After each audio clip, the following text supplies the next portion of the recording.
seria um assunto abrangente, né? Mas eu vou tentar focar aqui em algo da nossa realidade, né? Da esquadra, né? Que, enfim, como é que a gente contrata, enfim, falar um pouquinho dos perfis que a gente trabalha dentro da empresa. Então, a nossa agenda aqui eu vou fazer uma definição aqui do que é, né? Do que a gente entende como competência, falar um pouquinho de hard skills, né? Ou seja, competências técnicas, falar um pouquinho de perfis, né? Quais são os perfis que a gente trabalha, né? Falar um pouquinho de soft skills, né? Que é uma coisa que tem surgido aí, essa palavra com mais peso, vamos dizer assim, mas é algo que, enfim, muitas empresas hoje focam mais até no soft skills, até do que do próprio hard skill. E dar um número só, uma pesquisa que eu fiz enfim, sobre o mercado de trabalho, enfim, sobre os perfis que o mercado hoje tem mais buscado, né, na área de tecnologia. Bom, a definição da palavra competência, né, basicamente está associada assim, à qualidade, né, de uma pessoa de realizar alguma tarefa, né? Então, como é que a pessoa realiza determinado assunto, como é que ela resolve tal problema, está mais relacionado com a questão da aptidão da pessoa, com a habilidade dela, né? É óbvio que tem pessoas que definem que às vezes a pessoa tem mais facilidade com alguma coisa, enfim, mas eu acredito que a aptidão, né, e as habilidades, elas podem, né, elas, né, devem ser desenvolvidas ao longo do tempo. Então, por mais que algumas pessoas tenham mais facilidade com, sei lá, uma área específica dentro da tecnologia, sei lá, o cara gosta mais da área de desenvolvimento, outro gosta mais de outra área, tem mais facilidade, mas eu acredito que todo mundo é capaz de desenvolver aptidão, né? E aí isso, vamos dizendo assim, cria a competência, né, de cada pessoa dentro desse assunto que a gente está falando agora, que é tecnologia. Aí a gente entra com o primeiro conceito aqui, que a gente vai definir como hard skills, né? Isso é uma definição que o mercado usa. E basicamente, se eu fosse resumir, né, o que está escrito aqui, todo o conhecimento técnico, né, que o profissional aprende, né? Então, se eu sou um desenvolvedor, são as linguagens que eu conheço, quais bancos de dados, modelagem de banco. Então, aqui fala algumas coisas. Então, isso engloba, né, desde a formação acadêmica, especialização, certificações, curso, tudo aquilo que você vai desenvolvendo tecnicamente, né, para agregar no seu perfil, em termos técnicos, né, voltado para a sua área, é o que a gente define como hard skills. E aí, para cada, né, perfil dentro de uma empresa, né, você desenvolve uma trilha de conhecimento que você pode definir como esses hard skills. Bom, aí a gente entra aqui, né, em alguns perfis. Obviamente que existem muitos outros perfis, né, que nessa área de tecnologia, mas eu vou falar de alguns aqui, né. Os 4 primeiros, né, são, vamos dizer assim, são os perfis que nós mais contratamos lá na empresa, são os perfis mais conhecidos, né, dentro de um contexto, por exemplo, de uma fábrica de software. Esse seria os perfis mais conhecidos, né. E aí eu trouxe mais 2 aqui, porque são 2 ali que são mais, vamos dizer assim, as vedetes do momento, né. Então, todo mundo hoje tem falado enfim, sobre DevOps, né, muito por conta da questão de nuvem, enfim, ciência de dados também é outro assunto que tem sido bem falado no momento, né? Então eu trouxe um pouquinho também desses 2 aqui, que são os 2 mais enfim, buscados aí por empresas, né?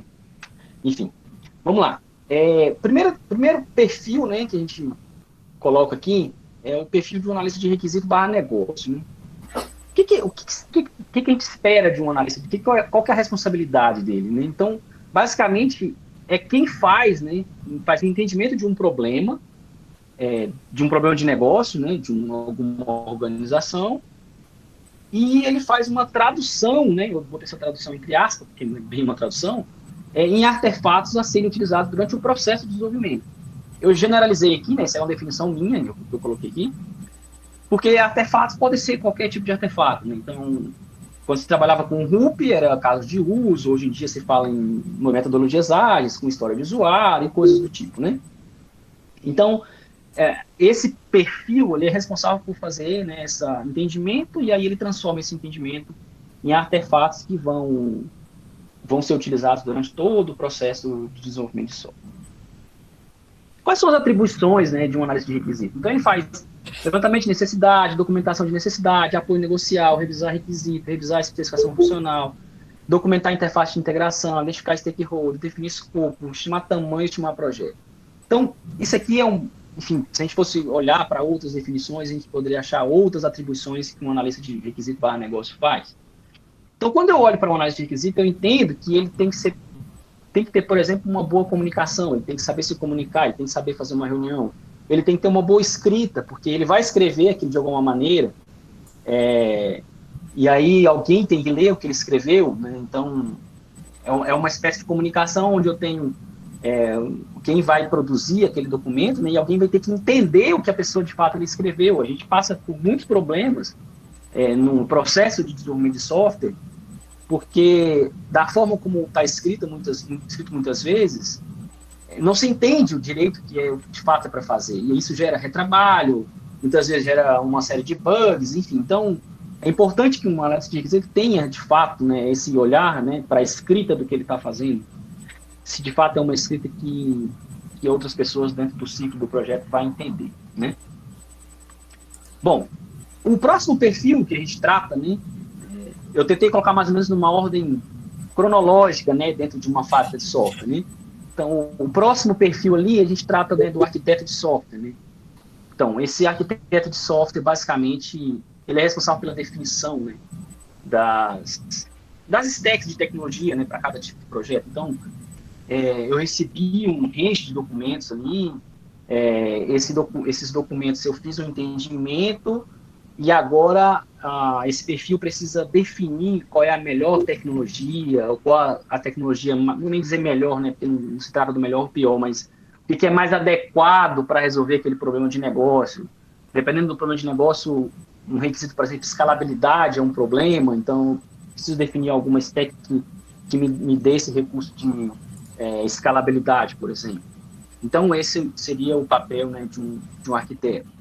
Então, quais são as atribuições de um arquiteto de software, né? Então, ele define qual é a melhor estratégia, né, em termos de tecnologia, qual é a tecnologia certa para aquele projeto, quais são as ferramentas que vão ser usadas, código, programação, linguagem, ele faz revisão de código, ele toma alguma decisão com base no design, né, e quais são as limitações daquele sistema, faz revisão e teste do modelo de padrão de arquitetura, implementa componentes, desenha banco de dados, documenta interface de integração, enfim. Então, ele é um perfil que ele tem um olhar muito técnico, né, no sentido de resolver aquele problema, né, ou ajudar a resolver aquele problema, vamos dizer assim, e ele que define, né, quais são as tecnologias ali que irão ser utilizadas e melhor se adequa naquele contexto daquele problema. Bom, vamos lá. Bom, e aí a gente entra num... Deixa eu só fazer uma mudança aqui, rapidinho. Deixa eu tentar tirar esse... Talvez por aqui fica melhor. Eu continuo vendo minha tela? Sim. Vamos fazer por aqui que aquela tentativa de escrever o que eu estou falando não está legal, não. Então, voltando aqui, a gente tem aqui o papel do desenvolvedor, né? O que o desenvolvedor faz dentro do time, né? Ele é responsável por transformar aquela documentação, que foi aquela tradução, né, do primeiro perfil que eu falei, do analista, né, em, de fato, um software funcional, né? Então, ele que vai codificar, de fato, né, transformar aquilo num software executável, né, para alguém poder usar aquele software. Bom, quais são as atribuições, né? Então, codificar na linguagem do projeto, testar aquilo que ele está fazendo, ajustar muitas vezes, porque eu implemento, alguém vai lá, faz algum teste, encontra algum problema, eu preciso ajustar, então isso é um outro papel dele. Homologar muitas vezes o software do que ele está fazendo e garantir o funcionamento adequado para aquele software. Então, um desenvolvedor, a gente espera dele que ele, de fato, tenha um conhecimento técnico muito bom, né? Obviamente que para cada um desses papéis que eu estou falando aqui, né, a gente tem também uma definição, né, uma espécie de uma qualificação, vamos dizer assim, ou enfim, uma adequação de perfil, vamos dizer assim. Então, começo como um trainee barra júnior, evoluo para um pleno e depois eu vou para um sênior. Então, se eu falar de um desenvolvedor júnior barra trainee, obviamente que ele vai conhecer bem menos de linguagens que um desenvolvedor sênior, por exemplo. Então, espera-se que um desenvolvedor sênior ele consiga, enfim, desenvolver em mais de uma linguagem, que ele muitas vezes conheça front, back-end, enfim. Então, é esperado, né, que o desenvolvedor, ao longo da carreira dele, ele se desenvolva em algumas linguagens. Se você perguntar para mim quantas linguagens eu programo, sei lá, umas 5 ou 6 aí, enfim, ao longo desses 21 anos aí. Obviamente que sempre vai ter algo que você se desenvolve mais, por ter predileções e tudo mais, mas é esperado que, enfim, um desenvolvedor de software ele conheça linguagens de programação, que ele conheça banco de dados, que ele conheça linguagem SQL, que ele conheça todas essas coisas, pensando basicamente no contexto aí de hard skills, né, que é o que a gente está tratando agora. E aí a gente chega, né, se a gente fosse quebrar em 4 etapas, né, umas mais conhecidas, obviamente existem outros perfis que a gente pode trabalhar dentro de uma fábrica de software, mas a gente, né, eu quebrei da forma mais simples, que é uma forma como a gente trabalha lá na esquadra, dependendo do projeto, a maioria deles tem esses 4 perfis, né. E a gente chega no final da cadeia, né, que seria o analista de teste. E basicamente, qualquer responsabilidade dele é validar se o software que foi escrito, né, por um desenvolvedor, que foi definido por um arquiteto, se ele atende aos requisitos especificados, né? Então, os requisitos, ele também, a gente pode dividir em dois pedaços, vamos dizer assim, o que a gente chama de requisitos funcionais, né? Ou seja, é aquilo que o usuário espera, né, do software, e o que a gente chama também de requisitos não funcionais, né? Que são, enfim, requisitos de performance, segurança e outras coisas mais. Um análise de teste, ele precisa olhar para esses dois, né, tipos de requisito. Ele tem que olhar também para requisitos não funcionais. Então, entrando nisso aqui, a gente, né, quais são as atribuições de uma analista de teste? Então, ele vai planejar todos os testes, né? Em cima daquela documentação que foi produzida, ele vai prever quais são os cenários que ele precisa testar. Ele vai elaborar os cenários, né, em todos os casos, né, de teste. Ele especifica a massa de dados para teste e também faz o registro de não conformidade. Ou seja, ele encontrou problemas, ele vai registrar isso para que o desenvolvedor faça os ajustes necessários. Eu coloquei esse massa de dados aqui em vermelho, isso é proposital, pelo seguinte. A maioria das pessoas que a gente trabalha nessa tarefa, né, de teste, vamos dizer assim, eles esperam que a massa de dados ela vem pronta para eles testarem. Qual que é o problema disso? Muitas vezes ele fica amarrado, né, ao desenvolvedor para que o desenvolvedor prepare a massa de dados para ele e aí sim ele vai e faça os testes. Qual que é o problema disso? O desenvolvedor, normalmente, ele tem um bias, né? Ele tem um viés ali. E ele sempre vai te passar, muitas vezes ele vai te passar uma consulta, uma query para preparar uma massa, que pode não ser o cenário mais adequado para você fazer o teste. Você precisa, de fato, pensar fora do quadrado. Então, muitas vezes, na formação, pensa-se assim, eu não vou aprender a programar, não vou aprender SQL, porque eu vou ser um analista de requisito, vou ser um analista de teste. E para o analista de teste, isso é um grande problema, porque saber SQL, para mim, é uma questão fundamental para um bom analista de teste. Então, a gente espera que o analista de teste ele conheça o mínimo de programação. E linguagem SQL, para mim, é uma coisa fundamental. E muitas vezes, ou a maioria das vezes, o analista não sabe fazer consulta. Eu já peguei casos que chega o profissional e você fala para ele, cara, você tem que verificar se o dado que você diz, né, de uma tela aí qualquer, que inclui uma informação, você precisa dizer se esse dado de fato foi gravado lá no banco de dados. E aí eu quero contar um caso real, não vou abrir nomes aqui, porque, enfim, não tem que expor ninguém, mas eu peguei um caso uma vez, eu tirei isso deve ter uns 4 anos, mais ou menos, 4, 5 anos, eu tirei férias, né, e fui para uma praia e tal, e, enfim, estava ligado, eu estava com o celular corporativo lá, e chegou uma mensagem, chegou um e-mail de um cliente nosso, dizendo assim, olha, eles tinham duas bases de dados lá, e tudo que fazia na base A, acontecia uma replicação da base A para a base B. E aí, ele abriu lá um e-mail e falou assim, olha, salvei os dados da tela X lá, gravou na base A, teoricamente gravou na base A, mas não replicou para a base B. E aí, eu peguei para verificar aquilo lá e falei assim, eu descobri que o que tinha sido entregue para o cliente estava tudo mocado. O que é mocado? Não gravava nada em base de dados. Eles apenas faziam uma simulação daquela funcionalidade. Isso passou pela mão do desenvolvedor e depois passou por uma análise de teste. O que ficou claro para mim? Que o analista de teste ele não fez um teste adequado, ele nem validou os dados na base de dados. Ele não deu um select lá na base de dados para verificar se o dado tinha sido gravado ou não. Enfim, então, só eu conto esse caso para mostrar que a importância, né, de um análise de teste também conhecer linguagem SQL. Isso é uma coisa extremamente relevante. E aí, vamos entrar agora, né, em dois perfis aí mais vedete do momento, né? Um deles é um analista de DevOps, que basicamente é uma mistura, né, de um desenvolvedor com um cara de operação, né, um analista de infraestrutura, coisas do tipo, né? Basicamente, ele é responsável por otimizar, né, a produtividade dos desenvolvedores, né, e manter, né, de fato, a operação confiável. Né? Então, ele faz build, codifica, planeja, testa, monta release, faz deployment, então, monitora. Então, um analista de DevOps é um cara que transita muito bem, né, tanto na área de desenvolvimento quanto na área da infraestrutura. Né? É um conceito que ele ficou mais assim, em evidência depois que se começou a trabalhar de fato com estruturas em nuvem, né, a estrutura em cloud. Né?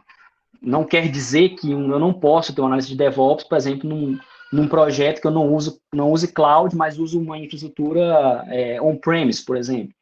Então, não seria, enfim, não quer dizer que tem que ser com nuvem, mas, de fato, esse papel ele cresceu muito, né, a partir desse crescimento, né, do uso de nuvem nos projetos, né? Basicamente, quais são as atribuições, né? Então, ele escreve especificações e documentação para recursos do lado do servidor, gerencia o CI/CD, que é basicamente o Continuous Integration e Continuous Delivery, ele escreve script para prover esse tipo de coisa, faz avaliação de desempenho, monitora a sua aplicação, enfim, faz todo o gerenciamento e a manutenção, né, daquela infra, né, seja ela em cloud ou seja ela, enfim, on-premise. Então, é um perfil que ele conhece, né, desenvolvimento, conhece programação, esses scripts, por exemplo, que eles muitas vezes escrevem em alguma linguagem, seja JavaScript, Go, ou Java, qualquer outra linguagem que seja aí, depende muito da estrutura de nuvem, né, depende da linguagem que é adotada lá, ou de algum projeto específico que ele venha trabalhar também em on-premise, enfim. Então, ele, além de conhecer, né, de saber desenvolvimento, conhecer essas coisas todas, ele também conhece bastante da parte de infraestrutura. Então, é um cara que conhece de rede, sabe como, enfim, criar roteamentos, coisas do tipo, sabe subir um servidor, configurar um servidor da maneira mais adequada, enfim, para cada projeto. Então, é um profissional que ele transita ali entre a infraestrutura e o desenvolvedor, né? Aí a gente entra agora em outro perfil, né, que é o cientista de dados, né? Existem algumas pessoas que acreditam, né, e eu também me incluo nesse range de pessoas, é que esse papel, de fato, cientista de dados, ele não existe. Porque se você for pegar esse papel do cientista de dados, ele seria uma coisa tão complexa, tão completa, vamos dizer assim, que é como se eu pensasse que unicórnios existem. Não dá para acreditar nisso. Então, mas enfim, existem uns perfis mais adequados, por exemplo, como engenheiro de machine learning, engenheiro de dados, enfim, dá para ser uma complementação, juntar as duas coisas, né, ou mais outros perfis, um analista de BI, por exemplo, e juntando isso tudo e formar uma área, né, que seria uma área de ciência de dados. Mas Enfim, basicamente eu tentei trazer aqui o que o mercado, né, está colocando. Né? Então, é basicamente o que é para eles, o que para o mercado hoje é um cientista de dados. É um cara que consegue coletar dados, gerenciar, né, e transformar esses dados em modelos, né, de machine learning, por exemplo. Enfim, para no final das contas ele consiga, baseado nesses dados, extrair um conjunto de informações que sejam relevantes para uma organização, né? Enfim.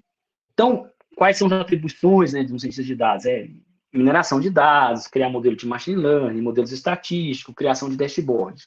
Obviamente, na minha concepção, eu consigo quebrar isso aqui de forma muito mais granular, vamos dizer assim, cada um fazendo um pedacinho, e no final das contas vocês têm uma área de ciência de dados que trabalha em cima disso aqui. Então, de forma geral, eu entendo que um cientista de dados ele tem que ser um cara que conhece de desenvolvimento também, ele tem que saber desenvolver.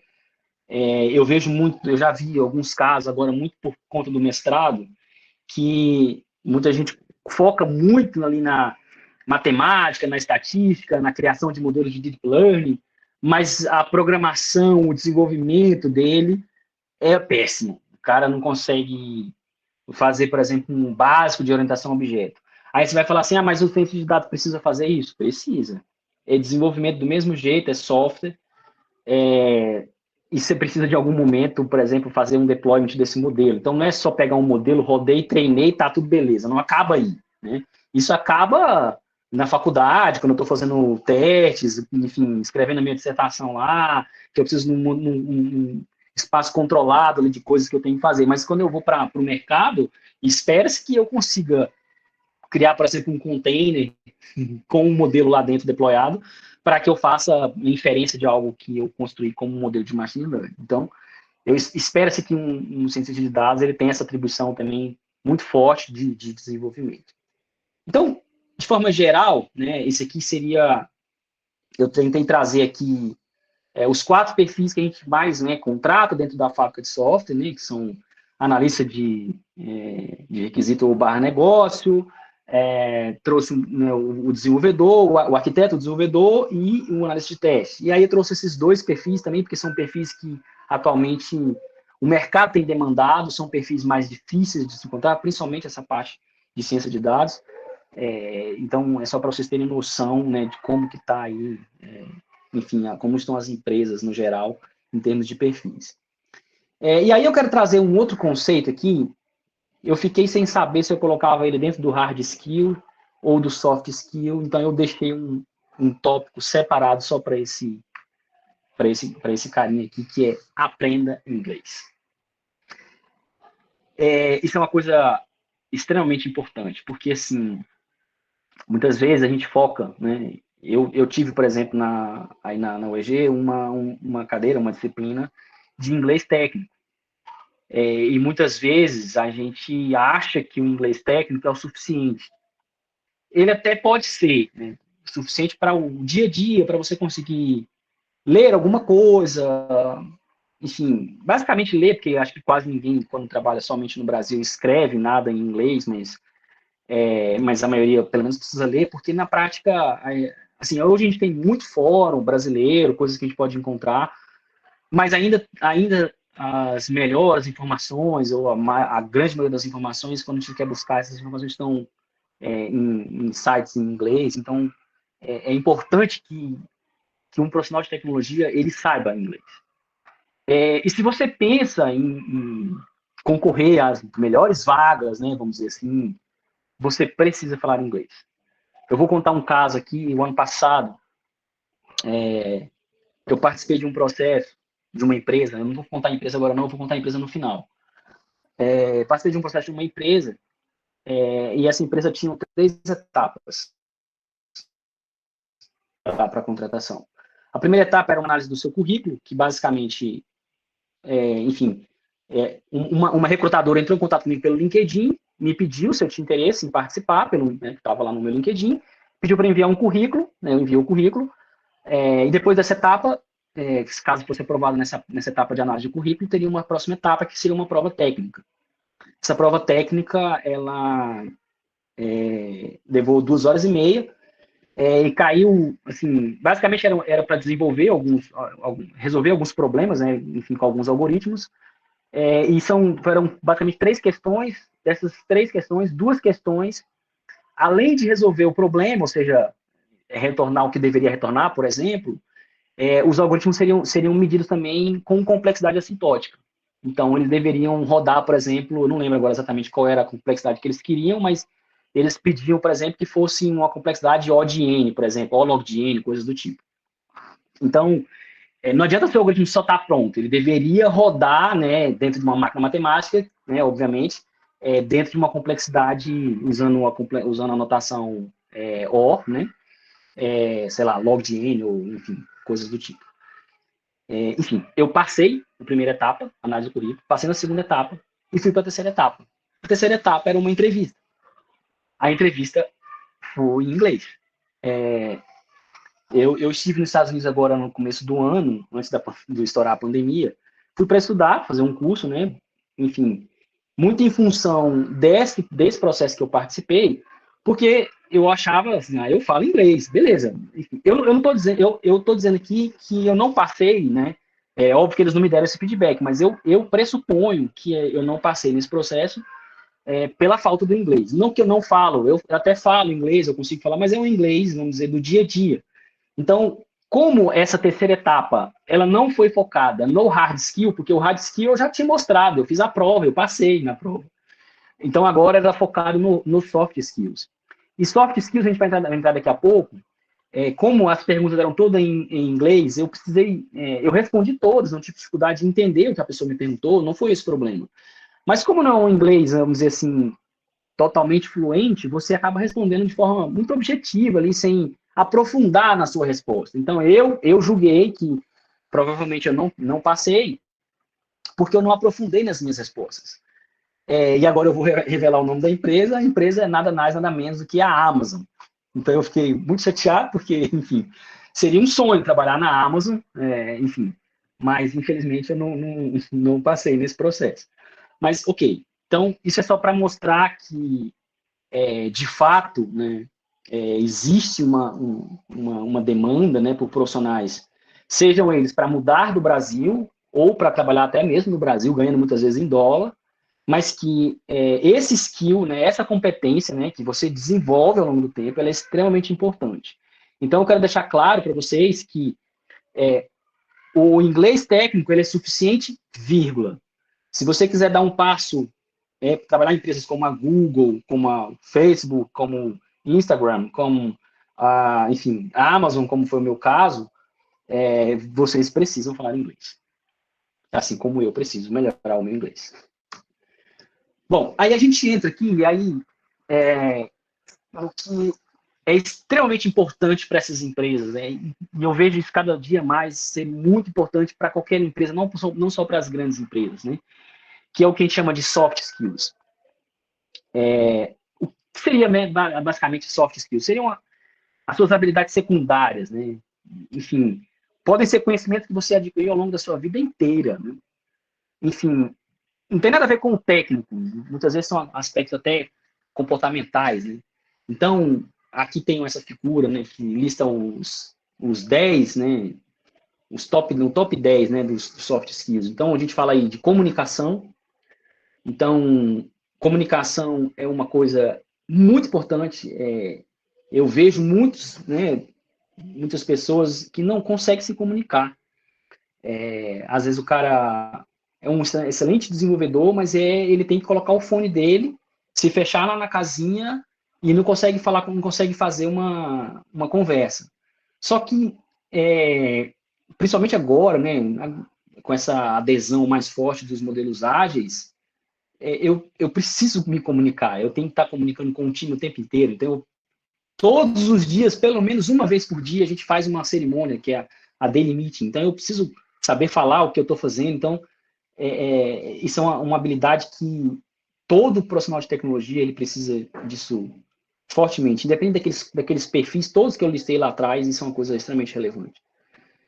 Eu não vou falar de todos aqui, eu vou falar de alguns mais importantes, tá? Até para a gente ganhar tempo. Um outro importante que eu vejo também, que é automotivação. Então, isso é uma coisa interessantíssima. As pessoas precisam estar motivadas. Existe uma métrica que a gente mede dentro da fábrica de software que chama-se produtividade, né? O quanto meu time consegue produzir, né? O próprio Scrum, a gente vê isso, né? A gente calibra qual que é a velocidade do time e tudo mais. E eu vejo que existe uma relação, né, entre essas duas grandezas, para mim, que é a motivação com a produtividade, que são grandezas diretamente proporcionais. O que eu quero dizer com isso? Que quanto mais eu estou motivado, mais eu consigo produzir. Isso eu não consigo medir numericamente aqui, nem mostrar isso para vocês, mas de forma empírica eu consigo dizer que isso é uma realidade. Eu vou falar mais um pouco também, eu vou pular aqui sobre liderança, mas responsabilidade, isso é uma outra coisa extremamente importante. Muitas vezes as pessoas precisam de alguém o tempo inteiro cobrando delas para fazer alguma coisa. E isso é muito ruim. Eu sempre falei isso, eu nunca gostei de ter que cobrar nada de alguém, sabe? Assim, eu tenho que chegar todo dia, no mesmo horário, cumprir aquilo ali, fazer, entregar. Não, cara, você sabe o que você tem que fazer. Enfim, é sua responsabilidade. Eu costumo dizer para as pessoas que não é o chefe que é responsável pelo emprego das pessoas, né? Obviamente que se exclui os casos quando, vamos pegar o caso agora, pandemia, precisa demitir as pessoas porque não tem, né, trabalho, isso é uma outra situação. Mas no dia a dia, onde as pessoas são muitas vezes demitidas porque não têm, enfim, competência para fazer aquele trabalho, não é responsabilidade do chefe isso, do líder dele, é responsabilidade dele mesmo. Então, eu sou responsável pela minha carreira, eu sou responsável por aquilo que eu faço. Então, é muito importante que as pessoas desenvolvam esse senso de responsabilidade. Muitas vezes as pessoas não têm. E eu digo que isso, muitas vezes, é uma coisa que você desenvolve ao longo da vida, né? Se você não teve, muitas vezes, isso dentro de casa, enfim, eu não estou aqui para criticar a criação de ninguém, você tem que aprender a desenvolver isso no mercado, né? Porque isso cada dia mais é exigido das pessoas.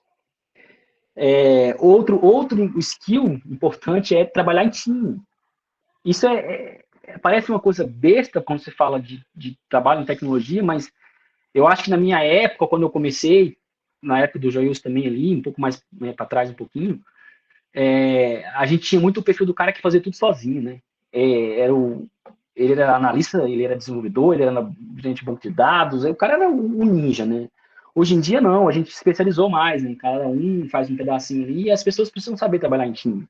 E saber trabalhar em time, muitas vezes, é eu sair do meu quadrado, tipo assim, eu terminei a minha atividade e eu vou ajudar o outro a fazer a atividade dele, porque no que interessa não é o Manuel, o que interessa é se o time, no final das contas, conseguiu entregar algo de valor para o cliente, né? Então, isso é uma outra coisa que é extremamente relevante. Trabalho em time e não pensem que isso é fácil, porque eu já peguei muitas e muitas vezes, tive que trocar pessoas de time porque, enfim, não se adequaram.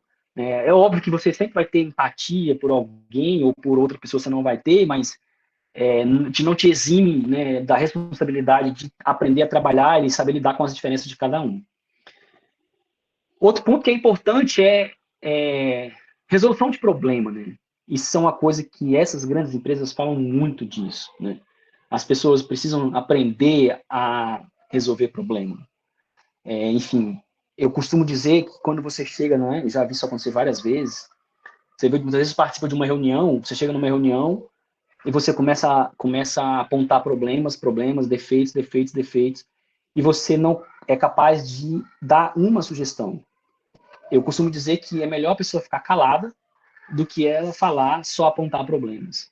Porque quando você aponta um problema, mas você, ainda que a sua solução que você deu não seja a mais adequada, mas mostra que você está preocupado em não apontar o problema e nem achar o culpado, você está preocupado em resolver o problema. Então é importante que você mostre, olha, eu acho que, né, para resolver isso aqui, a gente pode ir por esse caminho tal e tal. Então, às vezes não vai ser o caminho mais adequado, enfim, mas você mostra que você está interessado de fato em resolver aquilo ali. Essa habilidade, né, esse reloginho aqui, que é a habilidade da pessoa trabalhar sob pressão e trabalhar com gerenciamento de tempo, isso é uma coisa extremamente relevante, principalmente quando se fala de fábrica de software. Porque, de fato, em fábrica de software existe uma pressão muito grande, né? Enfim, sempre o prazo é muito apertado, você tem que entregar, então você tem que saber trabalhar muitas vezes sob pressão. Isso muito difícil. Muitas pessoas, elas mudam de área porque não conseguem trabalhar com a pressão que a tecnologia exige. Não tem como. Por mais que, às vezes, você trabalhe num outro contexto que não seja fábrica de software, às vezes a pressão vai ser menor, mas sempre vai ter algum tipo de pressão. Você tem que saber sempre trabalhar com pressão e saber gerenciar seu tempo. Né? E aí, para finalizar, eu quero falar desse último aqui, que é negociação e resolução de conflito. Né? Você tem que aprender a negociar. Você precisa saber, né, ceder quando alguma coisa é proposta. Às vezes a pessoa vai propor alguma coisa, aquilo é muito difícil de fazer, mas você tem que, de alguma forma, saber negociar, levar de uma forma que você não, muitas vezes, vai falar alguma coisa para uma pessoa e ela vai ficar chateada com você. Então, é importante, nesse meio de tecnologia, você saber negociar quando você deve ceder, quando você não deve ceder, mostrar que, olha, ok, eu posso fazer, mas isso existe um problema, né? Então, é importante a gente saber enxergar uma palavrinha do inglês, chama trade-off, que é basicamente perde e ganha, né? Então, muitas vezes eu cedo de um lado, né? E o projeto ganha de outro. Então, saber negociar é extremamente relevante. Assim, isso é uma coisa. Quando eu falo de soft skills aqui no geral, é algo mais difícil da gente trabalhar, porque tem muitas coisas aqui que, como eu falei, são coisas que você adquire ao longo da vida, né? Então, tem coisas que você vai, quando você está começando, você ainda não tem essa habilidade, mas você precisa desenvolvê-la. Então, nem todo mundo consegue desenvolver todas essas, né, esses top 10. Existem outros aí, se vocês podem dar uma googada aí, enfim, uma pesquisada no Google, vocês vão ver que existem outros aí, mas eu tentei trazer as que eu acho que são as mais relevantes aqui.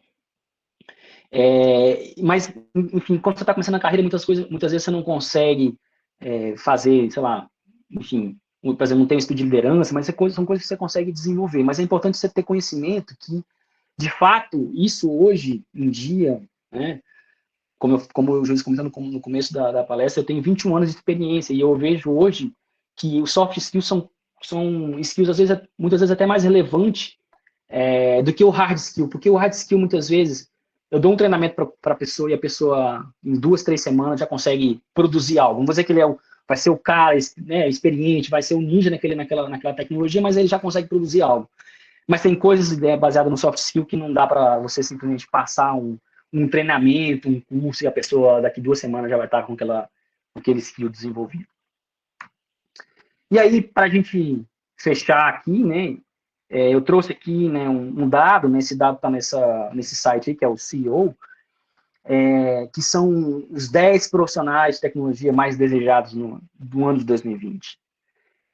Então, vocês vão observar aqui que tem muita coisa, né, tem muito match, né, com o que eu falei lá no começo em relação aos perfis. Né? Então, aqui a gente está falando de arquiteto de IA, analista de business intelligence, um arquiteto de nuvem, estou falando de cloud, aqui entra DevOps, entra tudo isso, especialista em dados, então entra machine learning, essas coisas todas. Desenvolvedor, né? Desenvolvedor é um negócio que, assim, eu acho que nunca parou e agora está ainda mais forte ainda. Então, você pega mercados, por exemplo, europeu, Portugal, por exemplo, está contratando desenvolvedor demais, demais. Esses dias eu vi um post de uma empresa que, enfim, não vou citar nomes, lá de Brasília, essa empresa estava com 60 vagas de desenvolvedor. Então, é um negócio que, assim, tem muita, muita vaga. Né? Engenheiro de DevOps também é uma coisa que tem crescido muito, tem bastante vaga. Profissionais de suporte técnico ainda, né, ainda tem bastante ainda. Enfim, administrador de rede ou, né, enfim, de nuvem, coisas do tipo. Profissional de segurança, né, dados, informações, rede, sistema em nuvem.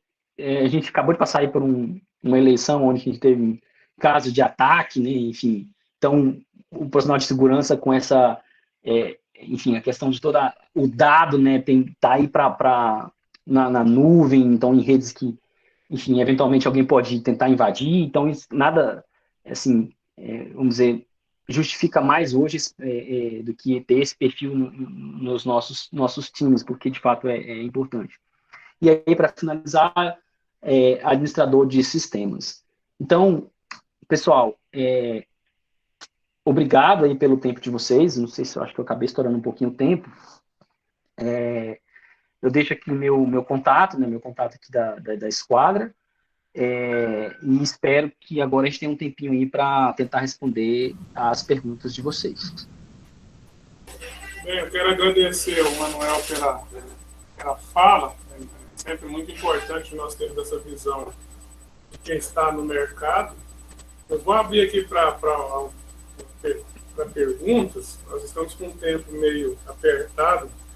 Mas evento é desse jeito mesmo. Ele sempre atrasa um pouquinho presencial, não, porque na verdade nós iniciamos também um pouco atrasado. Eu queria ver se alguém tem alguma pergunta, eu queria que colocasse aqui no chat para nós fazermos a pergunta para o Manuel e, na sequência, nós irmos para o próximo evento do simpósio. Tem uma pergunta que foi feita antes aqui, do Elci Ramos. Sou aluno do segundo período de sistemas. No mundo de TI estamos vendo falar muito na área de inteligência artificial e internet das coisas. Qual seria o preparo do profissional para atender essas demandas? Bom, de internet das coisas, eu não consigo falar muito porque não é uma área que eu tenho muito conhecimento, mas de inteligência artificial é algo que eu enfim, como eu estou inserido no mestrado, eu posso falar um pouquinho. Basicamente, o que a gente precisa conhecer enfim, matemática é um conceito importante, estatística é um conceito importante, a gente precisa conhecer de desenvolvimento de software. Então, por exemplo, hoje, as duas linguagens mais utilizadas é Python e R, então o cara tem que conhecer linguagem, enfim, tem que conhecer a parte mais específica, modelos de machine learning, como eu desenvolvo um modelo, como é que eu faço, qual é o processo, qual é o pipeline para treinar um modelo, o que eu tenho que fazer, qual é a etapa de preparação. É muito importante que eu também tenha uma visão muito, muito clara dos dados, eu consigo entender um dado, olhar para enfim, para um conjunto de informações que são normalmente, quando você vai para esse lado, você vai trabalhar muito com dados não estruturados, então eu tenho que saber pegar tudo isso, juntar de uma forma estruturada para que eu possa colocar dentro de um modelo e fazer, enfim, extrair a informação que seja necessária. É muito importante que uma análise sei lá, de inteligência artificial, qualquer outro nome, de machine learning, ele tem uma visão muito boa de negócio também, porque muitas vezes a gente foca na técnica, mas, cara, a técnica, sinceramente, é o que é o menos importante. O importante é o que eu trago de relevância quando eu construo algum modelo de machine learning. O que a organização vai ganhar com isso? Então, eu tenho que saber que porque às vezes eu aplico uma técnica simples. Eu construo uma regressão linear, que é uma função de primeiro grau, simples, e resolve o problema. Aí o cara acha que eu tenho que aplicar uma rede neural com 50 camadas ocultas, com 300 neurônios em cada uma, mas porque isso é lindo, é bonito pra caralho. Não, cara, às vezes uma regressão linear resolve o problema, e você já enfim, entregou valor para o cliente. Então, eu considero também que, além da competência técnica, ali, no sentido de matemática, estatística, enfim, deep learning, machine learning e outras coisas mais, o conhecimento, né, a visão de negócio é uma coisa extremamente relevante também. Ok. Obrigado, Manuel, mais uma vez, pela sua exposição. Continuamos nos encontrando aí, sempre estaremos trombando em Anápolis. E nós vamos passar agora para a palestra. Eu vou colocar aqui o link, que está lá no site, vai colocar o link aqui para a palestra que está iniciando agora. E eu espero todos vocês na palestra. Manuel, boa noite, muito obrigado. Obrigado, pessoal. Valeu, professor. Um abraço, até mais. Um abraço.